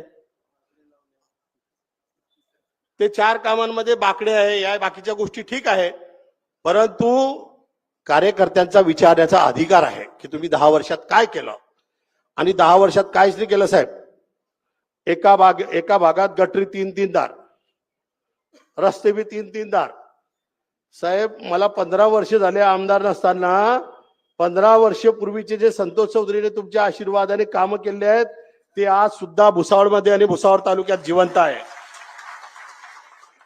पण इथे दर 3 महिन्याला 6 महिन्याला परिस्थिती बदलत राहते, काम होत राहते, ठेकेदार मस्त मजा मारताय. आपले कार्यकर्ते थोडे कमजोर झालेले आहे, पण समोरच्यांना जास्त बारदान मिळालेलं आहे. परंतु चिंता करता कामा नये, थोडे दिवस अजून काढून घ्या. सत्ता देशात बी उलटणार आहे आणि राज्यात तो उलटणारच आहे. साहेब, पहिल्या टप्प्यात आणि दुसऱ्या टप्प्यामध्ये जे माहिती आहे त्या माहितीमध्ये अगोदर 400 पार, नंतर आता 300 पार सुद्धा परिस्थिती नाही आहे. आणि मी खात्रीने सांगतो साहेब की लोकांमध्ये इतकं हे आहे, कारण गरिबांची परिस्थिती फार खराब आहे. साहेब, आज सुद्धा काही लोकांचा दुसऱ्या टायमाला एकच टायमाचा चुला पेटतोय, दुसऱ्या टायमाचा चुला पेटत नाही. आज सुद्धा काही लोक आहेत, पण ते सांगत नाही, शर्मेच्या मारे सांगत नाही, कोणाला सांगू शकत नाही की अशी परिस्थिती आहे. परंतु साहेब, जे महागाई वाढली, जे बेरोजगारी वाढली, या महागाई आणि बेरोजगारीचा बदला हे नागरिक हे मोठ्या प्रमाणात घेतल्याशिवाय राहणार नाही, याची खात्री या ठिकाणी मी आपल्याला देतो. आणि याच्या मोठ्या प्रमाणात जर बदला घ्यायचा असेल तर आपल्याला सर्वांना 3 नंबरचं बटन, तुतारी वाजवणारा माणूस, याच्यावर आपल्याला बटन दाबून ते जे आपली अडचण आहे, बेरोजगारीची असो, शेतीमालाची भावाची असो, किंवा जे बी आपली अडचण दूर करायची आहे, त्याच्यासाठी श्रीराम पाटील यांच्या नावाच्या समोरचं बटन दाबा आणि यांना प्रचंड मताने विजय करा, अशी माझी विनंती आहे. आपल्याला मी एक अजून विनंती करतो की एकनाथ खडसे असो किंवा खडसे परिवार असो, साहेब, आता यांना विषय यांचा संपवा, कारण यांच्यामुळे आपल्याला खूप नुकसान आपल्या पक्षाचं झालं आहे. नाही तर सतीशांना आपल्याला माहिती असेल की आपला पक्ष याच्या अगोदर किती चांगला होता. याच्या अगोदर जिल्ह्याची परिस्थिती खूप चांगली होती, पण हे जिथे जातात तिथे हायजॅक करतात. आणि आता सुनेला खासदार बनवायचा प्रयत्न आहे, स्वतः MLC चा राजीनामा द्यायला तयार नाही. साहेब, माझ्यासारखा स्वाभिमानी जर असता एखादी कार्यकर्ता जरी असता, थोडीफार जरी त्याला लाज वाटली असती तर राजीनामा दिला असता असं मला वाटतं. पण लाज शरम विकून खाल्ली. आता सुनेला नंतर अजून एकाला आमदार करायचं आहे आणि त्याच्यानंतर वेळ पडला तर त्या मामीले सुद्धा अजून जिल्हा बँकेचं चेअरमन बनवायला प्रयत्न करायशिवाय कमी राहणार नाही असे मला वाटतं. मग असे लोकांना साहेब आपण संधी द्या, परंतु आमची विनंती आपल्याला आहे की पुढील भविष्यात अशा लोकांना आपण थोडं सावध राहा एवढीच विनंती करतो. तुमच्या बरोबर साहेब जे गद्दारी केली आहे, ज्या लोकांनी त्या लोकांनी गद्दारी केली आहे, या लोकांचा हा बदला तुमच्यासाठी घेतल्याशिवाय ही जनता चुपचाप बसणार नाही. आणि मला खात्री आहे की आपण 13 तारखेला श्रीराम पाटील यांना प्रचंड मताने विजय कराल. अजून मी एक विनंती पत्रकारांना ना बाकीच्या लोकांना सांगून इच्छितो की आता जशी रील चालवायची आता मी तर स्पष्ट सांगितलं की शर्तीमध्ये जेव्हा असतो मनुष्य तेव्हा बोलतो काय बोलायचं आहे. आता शर्त नाही आहे, आता माघारीची बी चान्स नाही आहे आणि भरायचा बी चान्स नाही आहे. आणि मग आशीर्वाद जर श्रीराम पाटलाला दिलाय तर विषय संपलाय. म्हणून वारंवार कोणी आलता भलता येईल आणि काही सांगेल त्याच्याकडे आपण दुर्लक्ष करावं. श्रीराम पाटील श्रीराम पाटील श्रीराम पाटील याच्याशिवाय कोणताही विषय होणार नाही. आणि या भुसावळ तालुक्यातून, या भुसावळ विधानसभा मतदारसंघातून साहेब आम्ही आपल्याला मोठ्या प्रमाणात या ठिकाणी लीड दिल्याशिवाय राहणार नाही याची खात्री आपल्याला या ठिकाणी देतो. त्यासाठी आमचे कार्यकर्ते आज साहेब सर्व मुख्य कार्यकर्ते आहे, सर्व कार्यकर्ते एकेका गावामध्ये जाऊन आपली जबाबदारी पार पाडतील आणि हे या ठिकाणी विजय खेचून आणतील एवढीच या ठिकाणी विनंती करतो. साहेब, जीवनामध्ये मी आपल्याला कधी काही मागितलं नाही आणि मागणारही नाही. आपण जो आशीर्वाद द्याल तो आशीर्वाद आमच्यासाठी प्रसाद आहे एवढंच या ठिकाणी खात्री देतो आणि आपल्याला हार्दिक शुभेच्छा देतो. सर्वांना माझे 2 शब्द संपन्न करतो. जय हिंद, जय भारत. पवार साहेबांच्या अगोदर साहेब मुस्लिम समाजाच्या मस्जिदीमध्ये सगळ्यांनी एक असा निर्धार केलाय. मी बोलत नाही, ऐका एकत्र येऊन मी बोलत नाहीये. अर्ज काढा. मगाशी त्यांनी अर्ज काढला, त्यांचं नाव काय? नाही, नाव त्यांचं अर्ज काढून त्यांनी मागे घेतला त्याबद्दल तुमचे आभार.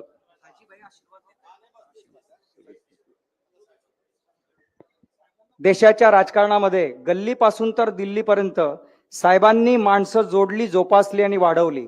अशा 84 वर्षाच्या 82 वर्षाच्या तरुणांचे विचार ऐकण्यासाठी आपण उत्सुक आहात. तेव्हा शरदचंद्रजी पवार साहेब आपलं मनोगत व्यक्त करण्यासाठी इथे येतील. सगळ्यांनी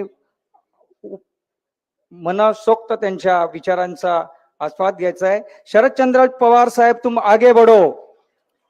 राष्ट्रवादी काँग्रेस पक्षाचा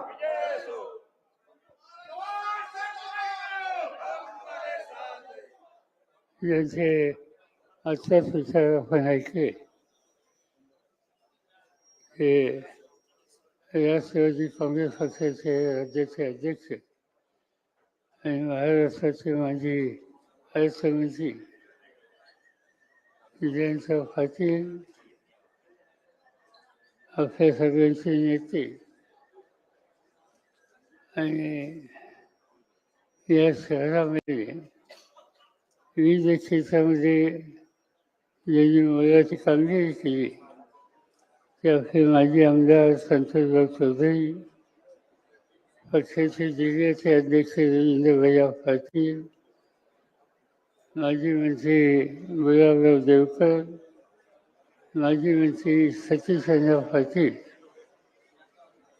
पक्षाचे जिल्हा निरीक्षक प्रसन्नजी पाटील, माजी आमदार अरुण पाटील, या ठिकाणी उपस्थित असलेले विविध आमचे सहकारी आणि बंधू भगिनी, बऱ्याच दिवसातून आज मी भुसावळला आलेलो आहे. यापूर्वी कधी ना कधी आलो ते देशाचा संरक्षण मंत्री म्हणून असताना संरक्षणाच्या संबंधी दोन अत्यंत महत्वाचे उद्योग, एक वरणगावला आणि दुसरा भुसावळला, या देशाच्या सीमेच्या बाहेर देशाचं रक्षण करण्याच्यासाठी जो आमचा जवान छातीचा कोट करून काम करतो, त्या जवानाची शक्ती वाढवणं, त्याला साधनं पुरवणं ही अत्यंत मोलाची गरज आहे, जबाबदारी आहे.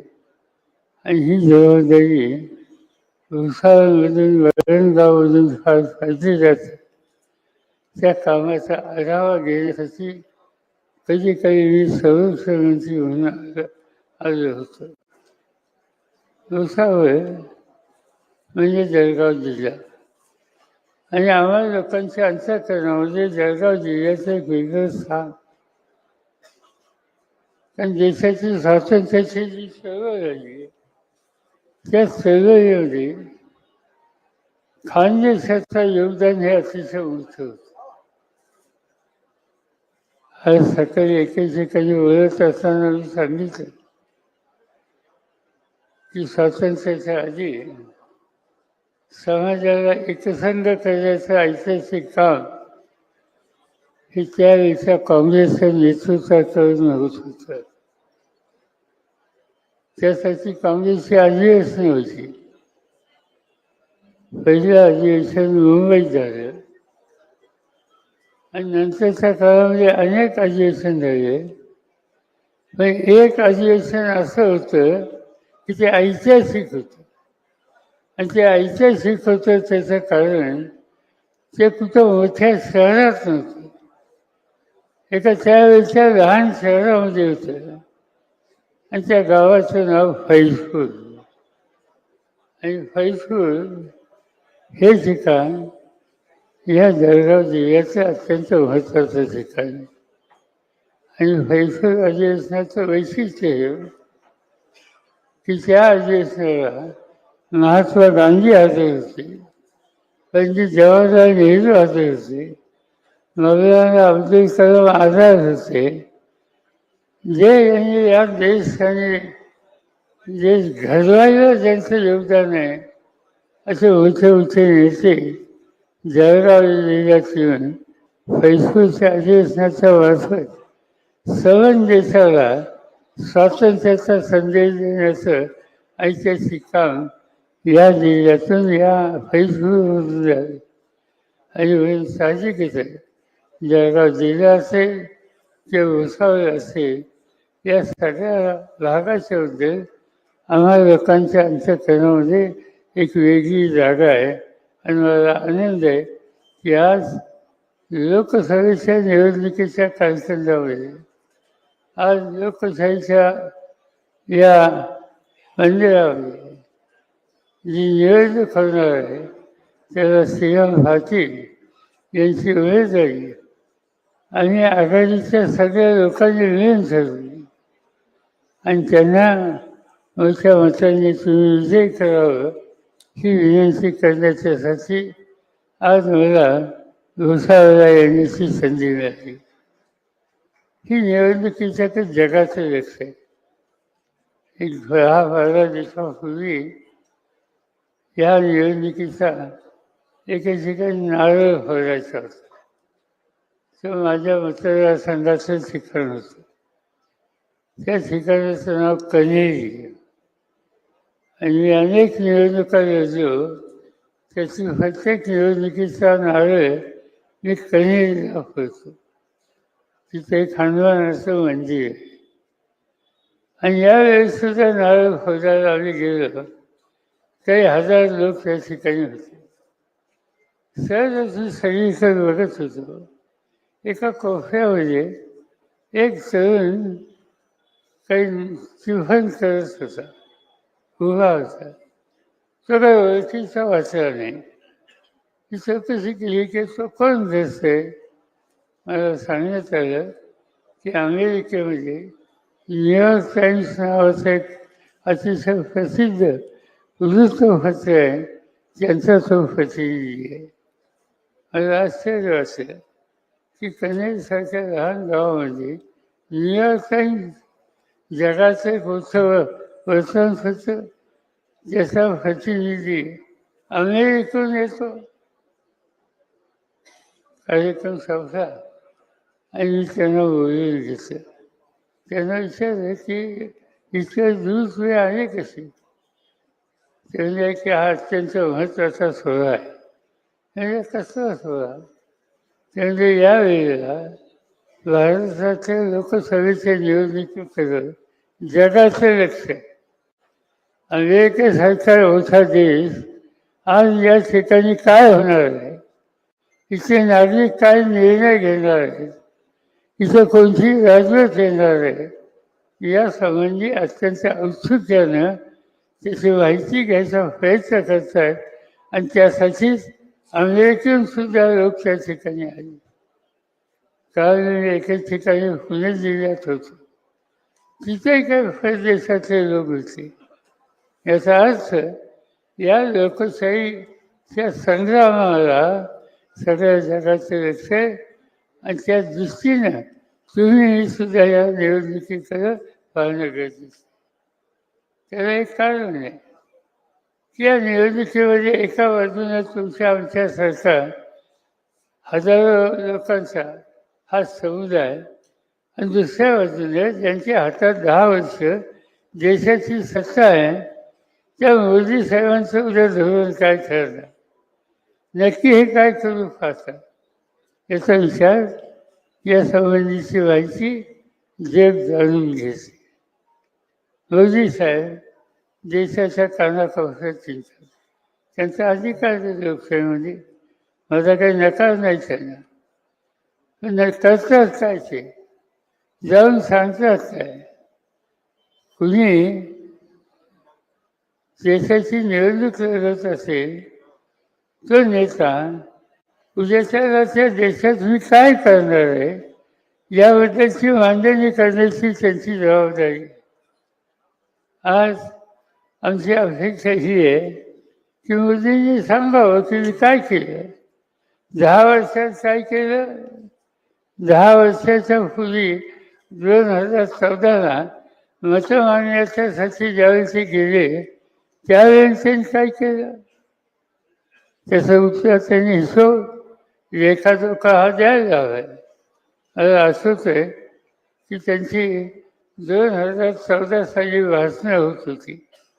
ते काय म्हणत होते, आम्ही लोक सत्तेत होतो आणि ते म्हणत होते की यांनी महागाई आणली, यांच्यामुळे महागाई झाली. आणि ते उदाहरण द्यायचे 2014ला की त्यावेळेला पेट्रोलचा दर 71 रुपये होता. आणि त्यांनी असं सांगितलं, मला 50 दिवस द्या, सत्ता आणि 50 दिवस मी हा पेट्रोलचा भाव 50% कमी करतो. होता भाव किती, 71. एक महिन्यात काय होते, 50% कमी आणतो.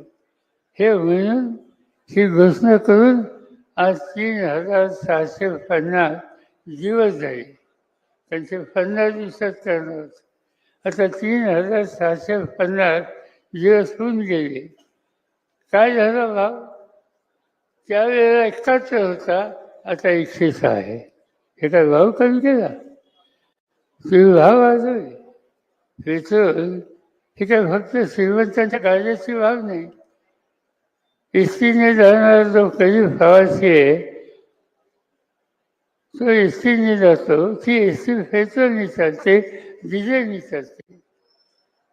गावामध्ये शेतकऱ्याच्या शेतीचा माल टेम्पोमध्ये आणणारा, ते ट्रकमधून आणणारा आणि आपल्या मालाची भुसावळ किंवा जळगाव किंवा मुंबईमध्ये विक्री करणारा शेती तो शेतकरी तो माल घेऊन येतो, त्या माल घेऊन येण्याच्यासाठी खर्च जर 71 106ला गेलं तर जादा येणार का नाही?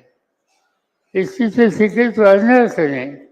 आणि त्याची किंमत सामान्य माणसाला द्यायला लागणार का नाही? आणि त्यामुळे मोदी साहेबांनी दिलेलं पहिलं आश्वासन त्या ठिकाणी फार फासलं नाही.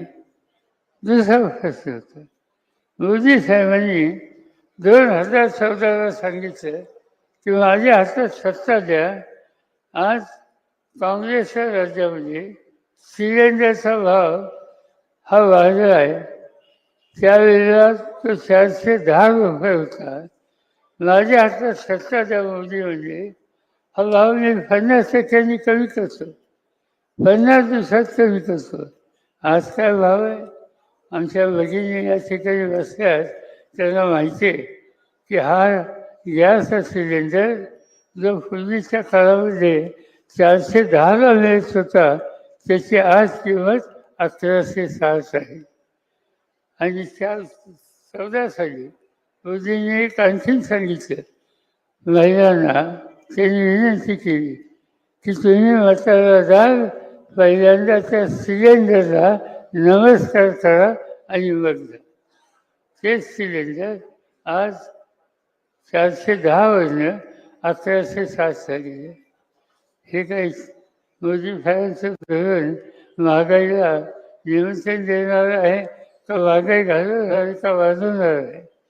सत्य असं सांगतं की आश्वासनं दिली, ती आश्वासनं पाहिली. मोदींनी सांगितलं की आम्हाला या देशाची बेकारी घालवायची आणि ती घालवायची असेल तर दरवर्षी 2 कोटी मुलांना आम्ही नोकरी देऊ. प्रत्यक्ष काय घडलं? इंटरनॅशनल लेबर ऑर्गनायझेशन ILO नावाची एक संस्था आहे, ती जगातल्या कामगारांच्या प्रश्नाची, बेरोजगारांच्या प्रश्नाचाही अभ्यास करते आणि त्या देशांना माहिती करत असते. त्यांनी भारताला नुकतीच माहिती कळवली अभ्यास करून की भारतामध्ये 100 तरुण बाहेर पडतात शिकून, त्या 100पैकी 87 मुलांना नोकरी मिळत नाही. आणि हे सांगत होते की 2 कोटी मुलांना नोकरी देते. कुठे गेल्या त्या नोकऱ्या? आज हा बेकार तरुण अस्वस्थ आहे, त्याचं जीवन संकटात आहे, त्याला काम करण्याचा अधिकार तो मागतोय, तो मेहरबानी मागत नाही. कष्ट करायची त्याची काळजी, पण त्या कष्टाच्यासाठी आम्ही तुला संधी दिली आणि ती एवढ्या मोठ्या प्रमाणात देऊ हे मोदी साहेबांनी सांगितलं, पण ते आश्वासन त्यांनी पाळलं नाही. मोदींचं राज्य एका वेगळ्या दिशेला चाललं. लोकशाहीमध्ये वेगवेगळी मतं असतात. तुमचं मत वेगळं असेल, माझं वेगळं मत असेल. माझं मत चुकीचं असेल तर लोकशाहीमध्ये तुम्हाला बोलायचा अधिकार आहे की तुमचं हे मत हे योग्य नाही. पण मोदींना हे आवडत नाही. त्यांच्या कोणी टीका केली तर त्यांना आवडत नाही. त्यांचं मत चुकीचं आहे हे सांगितलं तर त्यांना सहन होत नाही. झारखंड नावाचं राज्य आहे, आदिवासींचं राज्य आहे, तिचं मुख्यमंत्री आदिवासी आहे. आदिवासींचे प्रश्न सोडवायला मोदी सरकारने योग्य पावलं टाकली नाही आणि म्हणून त्यांनी त्यांच्या टीका टिप्पणी केली. परिणाम काय झाला? एखाद दुसरा इंदिरा गांधींच्या सारखं प्रधानमंत्री त्या ठिकाणी असतात तर आदिवासींचे प्रश्न ते सोडवले पाहिजेत म्हणून त्या संबंधीची धोरणं ठरवली आहेत. त्यांनी ते नाही केलं. आदिवासींच्या राज्याचा मुख्यमंत्री केंद्र सरकारवर टीका करतो, आमच्यावर टीका करतो, त्याला अक्कल शिकवली पाहिजे आणि म्हणून त्यांना तुरुंगात टाकलं. आज भारताचा मुख्यमंत्री तुरुंगात आहे, ज्याचं बहुमत आहे. आज दिल्ली देशाची राजधानी, त्या देशाच्या राजधानीमध्ये जगाचे लोक येतात आणि गेले 2-3दा लोकांनी स्थानिक निवडणुकीमध्ये अरविंद केजरीवाल नावाच्या एका तरुण माणसाला निवडून दिलं. अरविंद केजरीवालचं वैशिष्ट्य हे आहे की तो अतिशय चांगलं काम करतो, तासन तास काम करतो, स्वच्छ व्यवहार म्हणून त्याची चर्चा आहे. त्यांनी अनेक निर्णय घेतले, शैक्षणिक संस्था असो, शाळा कॉलेजमध्ये असो, सामान्य माणसाला आपल्या मुलांना त्या ठिकाणी दर्जेदार शिक्षण कसं कमी पैशात मिळेल, कमी फीमध्ये मिळेल, या संबंधीचे निर्णय त्यांनी घेतले. त्याचबरोबर आरोग्य, एखादा व्यक्ती घराची आजारी पाहिजे तर अलीकडे डॉक्टर तुम्ही एवढं येतं त्याचा काहीतरी मार्ग काढला पाहिजे. ह्या केजरीवालने विचार केला आणि त्यांनी आपला दवाखाना ही कन्सेप्ट त्या राज्यामध्ये दिल्लीमध्ये सुरू केली. लोक समाधानी होते. कुणाला काही दुखणं झालं तर केजरीवालने दिल्ली सरकारच्या वतीनं जे दवाखाने काढले त्या दवाखान्यामध्ये त्या आजारी पडणाऱ्या माणसाला एक प्रकारचा आधार येतो. लोक अतिशय खुश आहेत.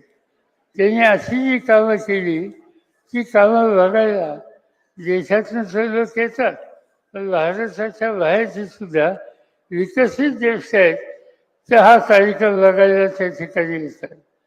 आणि त्याच केजरीवालनी केंद्र सरकारवर, प्रधानमंत्र्यावर त्यांच्या धोरणाच्यासाठी काही टीका केली भाषणामध्ये, तर आज तो मुख्यमंत्री तुरुंगामध्ये, देशाच्या राजधानीचा मुख्यमंत्री तुरुंगात, आदिवासींच्या राज्याचा मुख्यमंत्री तुरुंगात.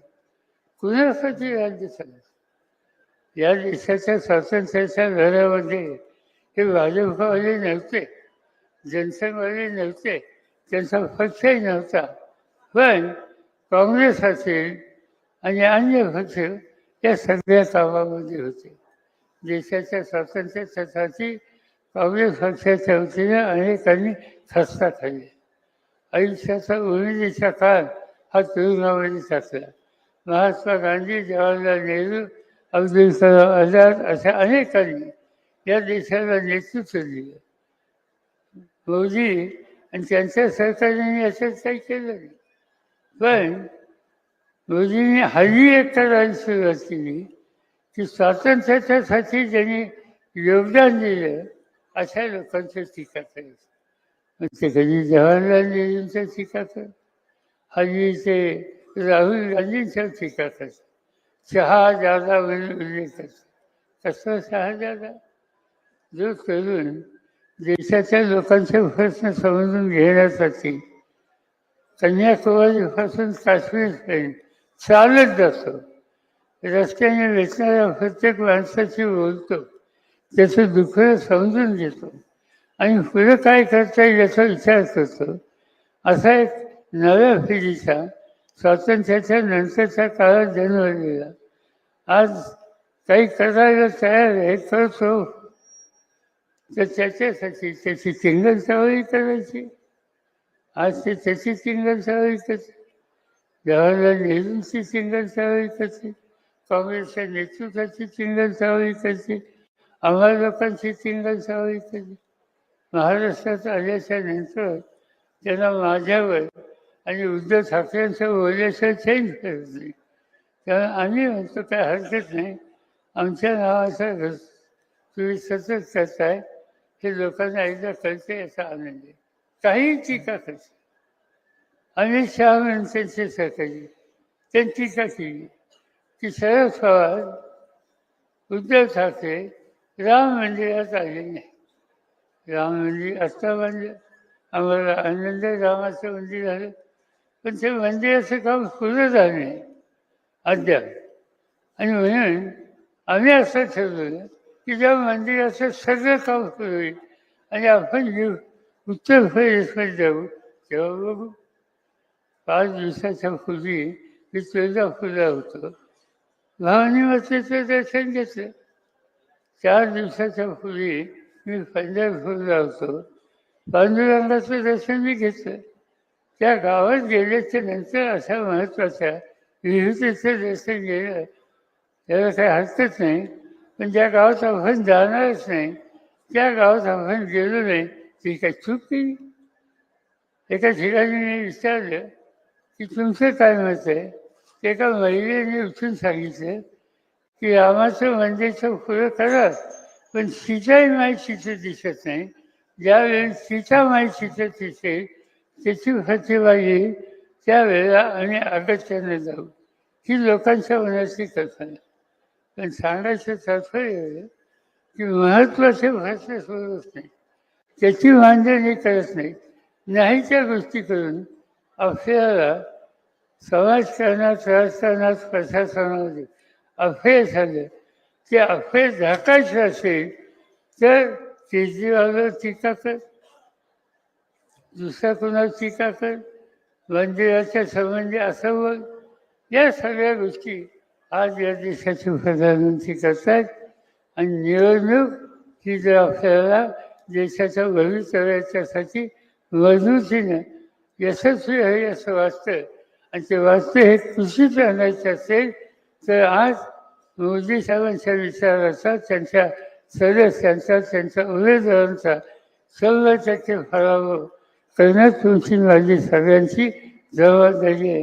आणि त्यासाठी ही निवडणूक अत्यंत महत्त्वाची आहे. मी काय अधिक बोललो आपला वेळ घेत नाही. अनेक